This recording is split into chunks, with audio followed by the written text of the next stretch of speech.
Today, we are becoming obsessed with friendship, learning how to be a girl's girl, and showing up for each other.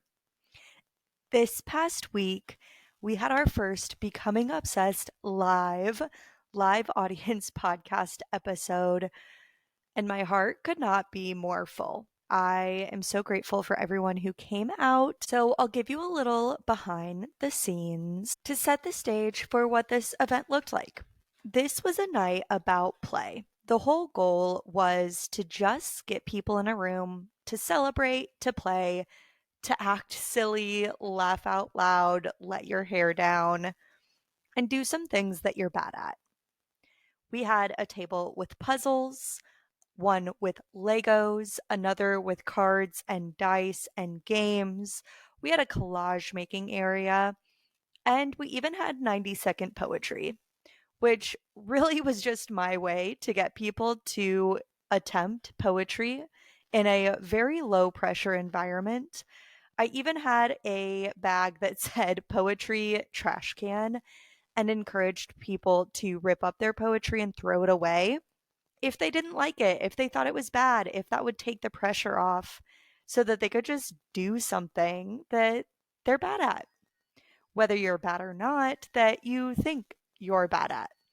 If you want to do this exercise at home, then I encourage you to set a timer on your phone for 90 seconds and write a poem about the word play. And if you do that, of course, either send me a photo, send me a DM of your poem, or rip it up and throw it away. Either one, you've accomplished the mission. You have exercised your muscle of being bad at something, exercised your creativity and creative thinking. Now, let's get into the live episode because today's guest joined me at the last minute. We had met once during the summer and stayed friends on Instagram with messages and DMs back and forth. And I saw that she was starting something that was pretty exactly the same as something that I am starting, that I am launching. And instead of flexing the competitive muscle, I see this as an opportunity. I wanted to bring her on the podcast to talk about what she's doing. And I just sent her a voice note saying, girl, you know what? We're doing something similar. I want to chat about it. I have this event Friday night. Will you come and be my guest on this live audience podcast episode? And she said yes. I'm so excited for you to meet Jasmine McCain. She is an Omaha native and program manager for a financial education nonprofit. And she recently started gathering groups of women together to try new things around town. She started this last spring and now is officially launching it as a business, Camp OMA.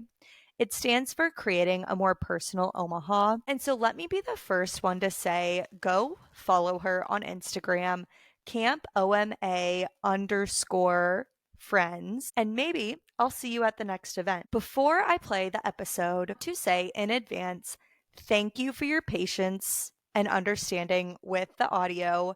We had some amazing people come in to help get better audio than what I had planned, but it's still a little rocky in some parts. You hear the audience laughing in the background and it sounds a little distorted. And at one point we do a Q&A, and so I'm going to be popping back in, just reiterating those questions so you can actually hear them. I am so glad you're here. Let's get into it. Welcome to the very first Becoming Obsessed Live. And thank you guys so much for coming out tonight. I've been learning from the women in my life that it's important to celebrate yourself. And I wanted to have a celebration this week. It's my birthday week before I really knew what we were celebrating. And then I realized that we had 50 episodes of Becoming Obsessed and that's a big milestone. Less than 10% of independent podcasters ever reach that. So I have a very special guest with us today, and getting us to this point was a little bit last minute. And so I'm so grateful for you coming on the Becoming Obsessed podcast. We're just gonna have a conversation today about play and about creating space in the community to do more play, to make more friends. Jasmine, what is your last name? McCain, like John. Oh, nice. I was like looking for it on Instagram and I was like, Jasmine Marie. It's not there. Yeah. Thank you for having me. Yeah. So you started Camp OMA, and as soon as I saw it, I was like, this is something that is actually really similar to something I'm creating called the Becoming Obsessed Playground. Yeah. So first, just tell us all a little bit more about what Camp OMA is. Yeah, so it stands for Creating a More Personal Omaha. And my shorthanded way of describing it is it's like adult Girl Scouts. So a women's only non-membership social club where we can kind of test out new hobbies, try new things before committing to equipment, supplies, memberships, and just trying to make new friends. So it's like a friendship club.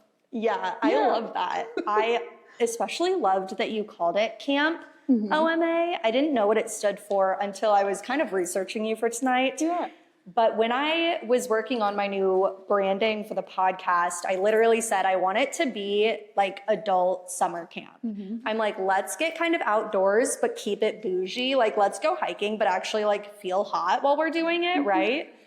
And so I love that you also, like we were talking how ideas kind of don't belong to us. They are kind of given to us, and then we're the advocate for our dreams and for the ideas that are given to us. And we were kind of talking about that. But I want to know when this idea kind of came to you. Yeah. Why did you want to start this? And then what kind of allowed you to be like, let's take the leap. Let's actually do this thing. Oof. Okay. So I'm from Omaha, and I feel like for much of my adult life, I had kind of one foot in and one foot out the door. Like, am I going to move to a bigger city? And my parents and I became caregivers to my grandma in the day after Thanksgiving 2023. And so I was living with my parents at the time, and so we were providing, 24/7 hour care.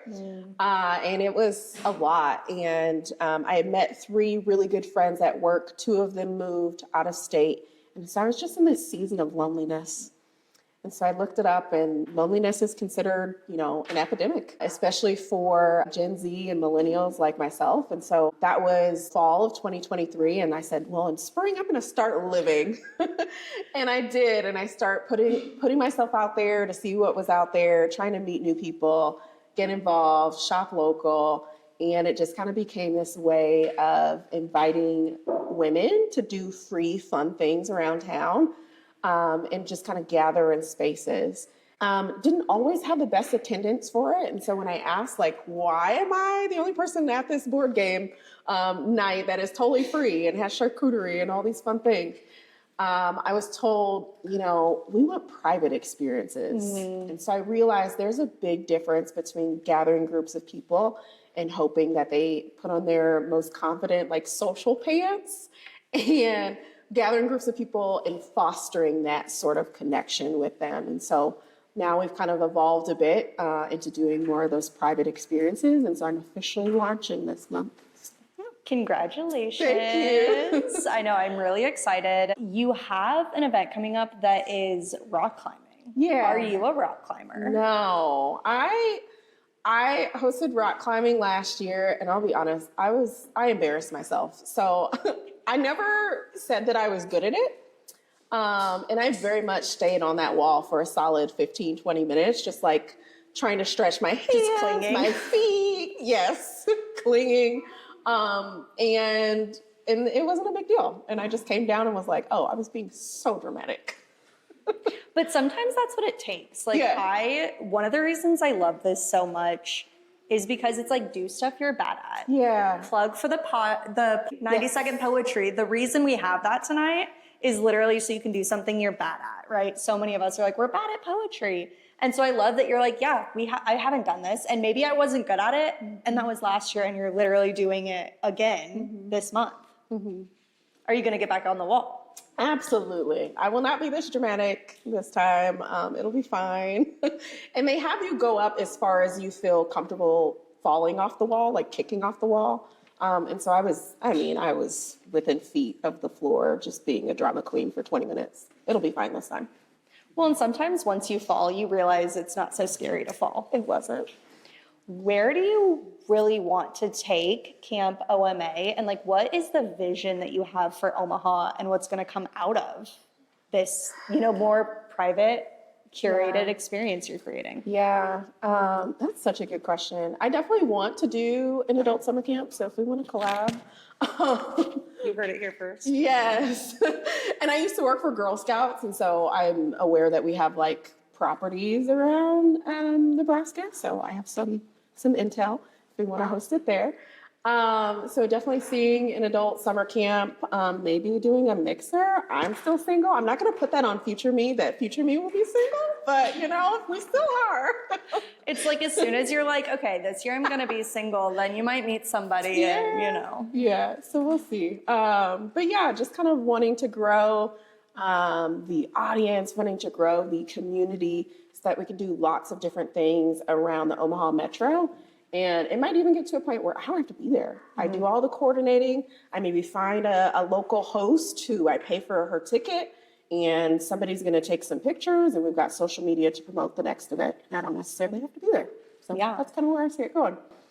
You said something earlier that I relate to so much, which is having 1 foot in Omaha and like 1 foot out. You're like partially out of the door.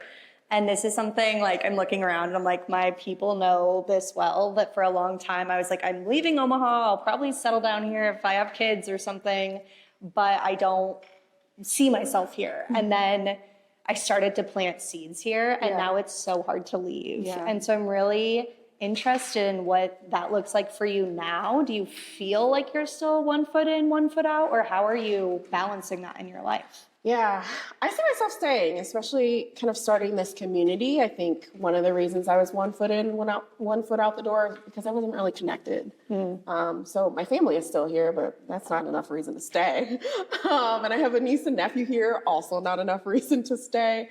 And so I think it is my connections with women that are going to keep me here. I'm just kind of growing some strong friendships that are really meaningful. Yeah. That's really what has made the difference for me too. There's a few women in this room that I've met through like 1 Million Cups or these business things that I've now been going to for 3 years. And to be honest, it's like kept me here, but it wasn't until the last 6 months that I really met women that are like my tribe in that space. And it was like, I thought it was hard to leave before, right? And now I'm like, okay, where's that balance between still seeing things outside of Omaha, but then also like having your tribe here and having your people. And I think like you hit on the women and having those friendships makes all the difference. Yeah, that's something I really admire about your community and just kind of being on the outside of it. It's been really encouraging, and it's given me a lot of hope that I have hopefully been kind of planting these seeds to have something very similar. I really, really enjoy that you have that kind of support. Thank you first, because if you're not watching the video, I'm like literally swimming my hands around the people in this room right now. But I think that it's like exactly what you're doing is what creates that, right? It's like the fact that you're willing to, on a Wednesday, be like, hey, I might not feel good today, but if I do feel good, I'm there on Friday and I'm going to literally do this live podcast with you. And that ability to like show up for somebody where we're like, we met once, we chat on Instagram a little bit, just even you're part of that. Like you showed up for me, even though we don't have that intimate connection yet. And so we're going to show up for you. And I know that your people, you show up for them. And so it's there. Yeah, I will tell you that's so new to me. I feel like I'm recently like a girl's girl. Yes, I'm like 3 years strong. I love it. But I will say, like, I used to be a hater. I didn't want anybody doing better than me. I didn't want it. I could clap for you and be happy for you, but like, I didn't want you doing better than me. And so I feel like it's been a lot to kind of bring myself out of that and to just start showing up and to like pursue relationships and to start cheering on other people, because I hope that the seeds that I'm planting, I will the seeds that I'm sowing, I hope I get that kind of harvest back. I hope I have that kind of return in the future. So what was the switch for you? Because I can relate to just learning like, oh, I need to like very specifically be a girl's girl in the last 5 years, really last 3. yeah. I think it probably was becoming a caregiver. And then honestly, I just kind of had to change my entire algorithm. So I've been consuming a lot of like female focused friendship media, tons of podcasts, reading books.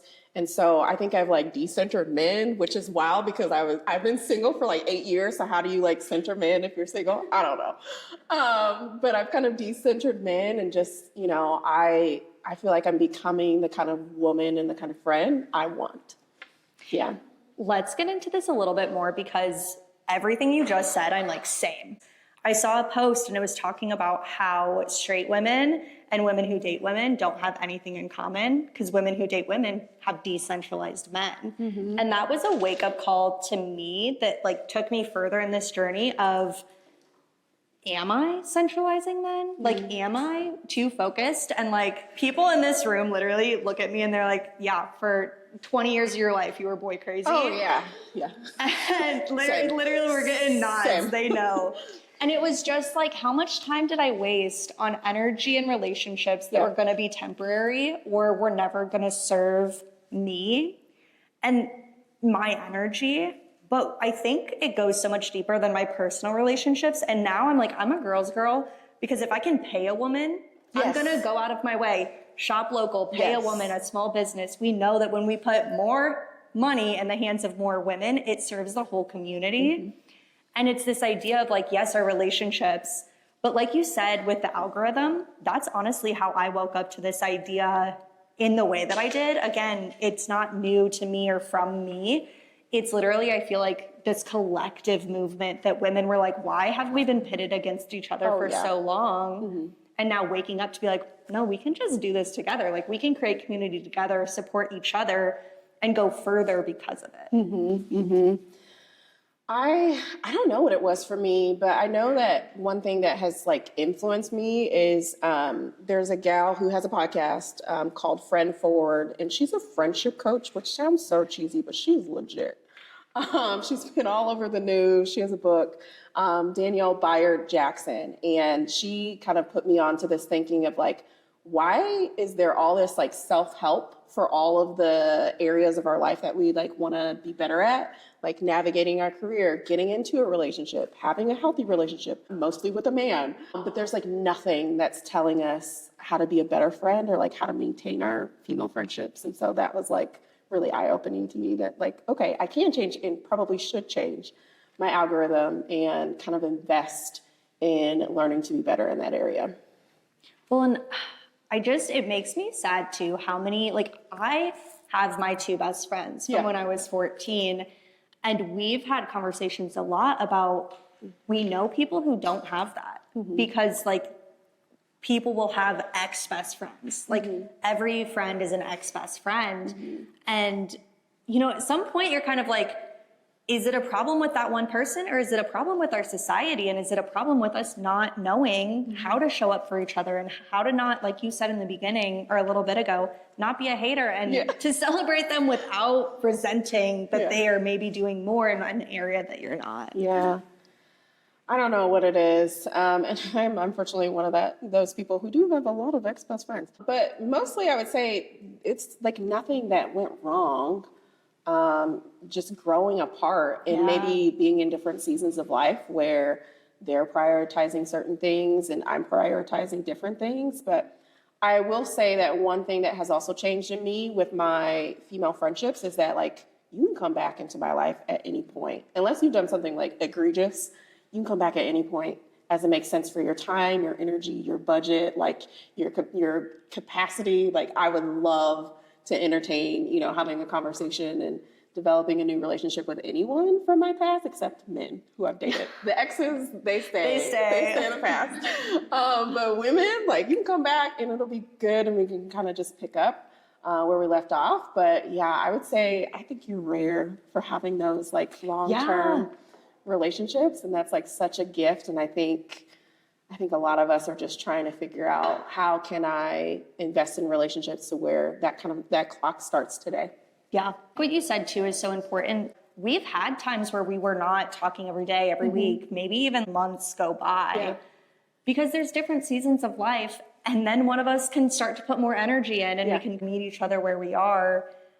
And it's not always, okay, we have to be talking 24/7 every day. It also is so special and so rare, and I'm so grateful for it. And they've also taught me so much how to have friendships, how to, I'm like gonna get emotional. I'm like, wait, guys. But just how to show up for other women. And I think that's the biggest thing. There's other women that I've just met in the last like year, 8 months, that also I've just learned so much from. And I like want to show up for them. I'm like, they show up for me and I'm like, yeah, whatever you're doing, I'll be there.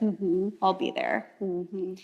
I wasn't planning on doing an FAQ, but I'm feeling the energy. If anyone has a question about play, about Camp OMA, or about your journey, my journey at all. How are you deciding what activities you're going to do with Camp OMA? Is it based on interest? Because I'm interested. Yeah, I try to kind of survey social media followers to see, what could we do? What are you interested in? What can I make happen? I've had kind of a running list for about a year or so, and it's just kind of strategizing who's the best person at this budget, at this price point to teach us floor arranging. And so my hope is to work with a lot of different businesses and bring the people to them, bring the business to them. I would absolutely entertain anything that you're interested in. You talked about feeling like you had one foot in the door and one foot out of the door in Omaha. And I'm curious if you plan on keeping Camp OMA local, if you have plans to take it to maybe move somewhere or to do things outside of Omaha as well. Yeah. So there are other women's social clubs. When I came up with the idea, I thought it was original. It isn't. There are some folks I could even, tell you what might be in different areas that are doing it so well, and they kind of have chapters in different cities. So one of them is Girl Get After It. They are mostly heavily focused on outdoor play.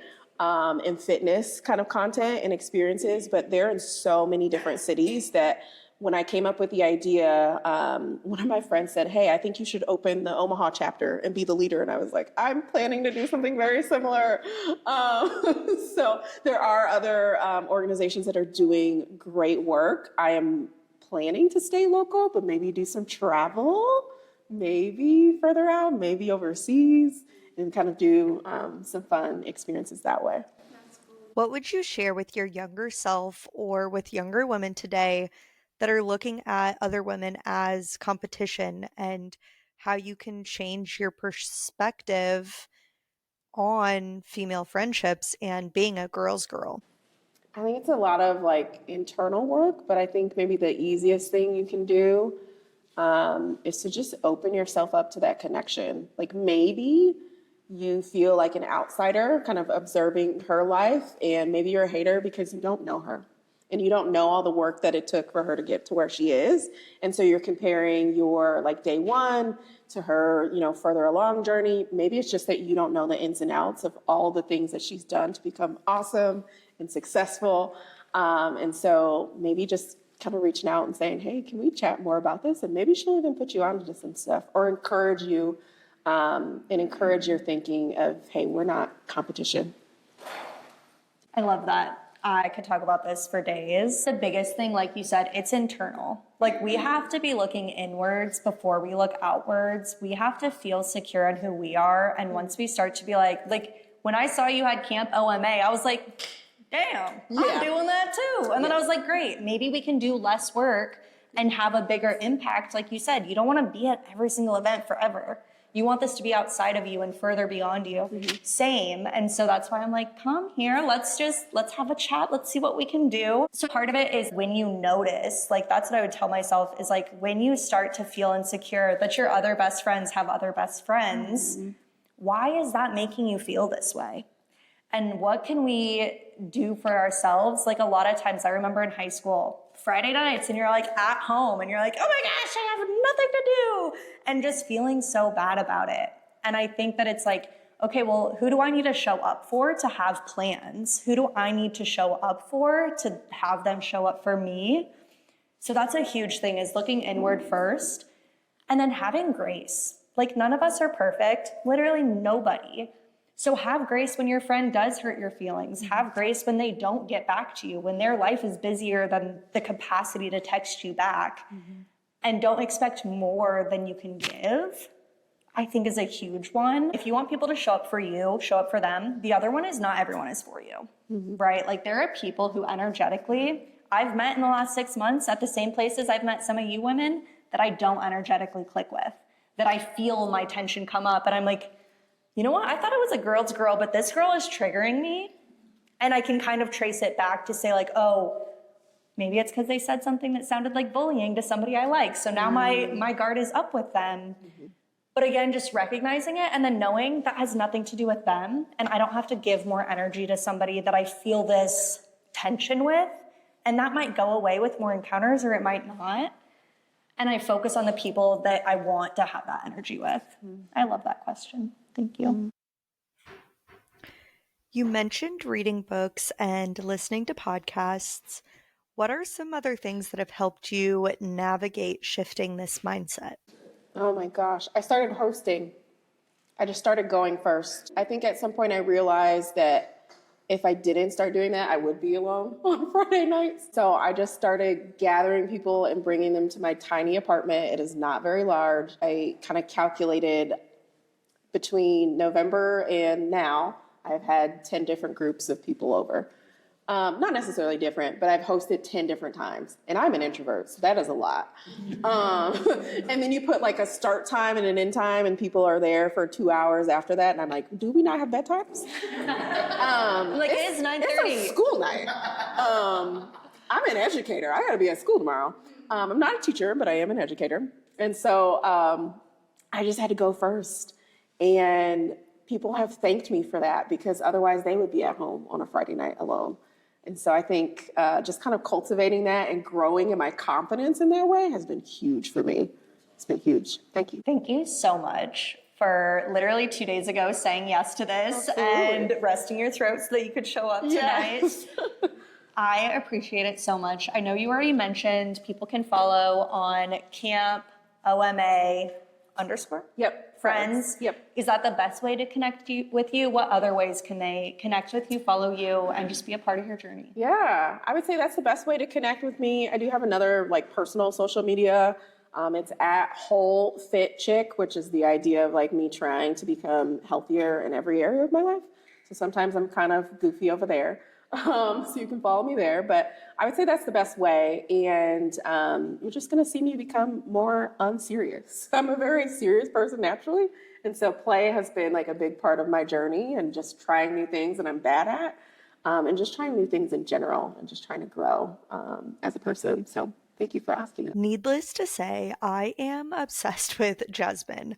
First, because she's so willing to, like she said, go first, step outside of what was her previous comfort zone, create what she wants to see in the world, but also because she said yes to joining me for this first live episode recording just days before it was set to happen.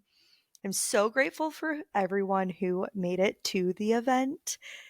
It seriously makes my heart so happy to have fostered this community of people, some that I have known for decades and some that I've known only for a handful of months.